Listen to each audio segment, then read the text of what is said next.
The road had been long for Paul and Barnabas. Village by village, city by city, they shared the good news of Jesus.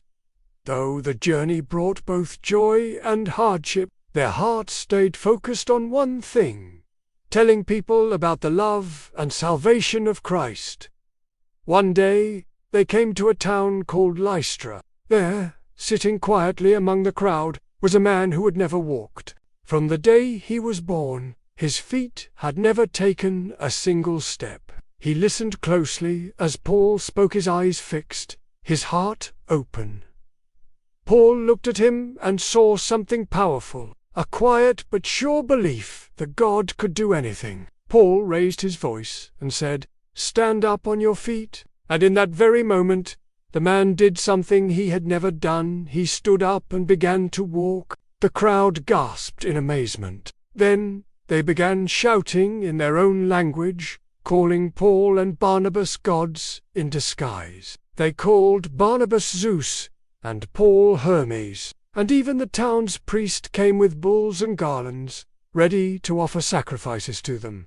But Paul and Barnabas were heartbroken. They tore their clothes and cried out, "Why are you doing this? We are only human just like you. We bring you good news, that you should turn from worthless things and follow the living God, the one who made the heavens, the earth, the sea, and everything in them." They pleaded with the people to worship God alone, not them.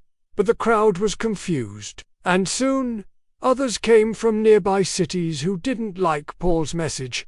They stirred the people into anger. The mood changed. Suddenly, Paul was attacked, stoned, and dragged out of the city.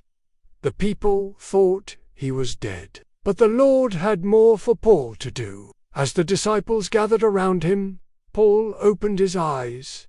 He rose up bruised, but breathing, and instead of running, he and Barnabas went right back into the city. Tonight, rest in this truth. God works in unexpected places, in quiet hearts, in noisy crowds, and even through pain. Paul and Barnabas stayed faithful, even when misunderstood or mistreated. And God was with them through it all. You don't need to be perfect to be used by God.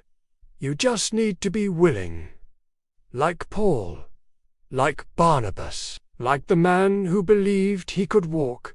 So sleep peacefully tonight. God sees your faith, and He's walking with you every step of the way.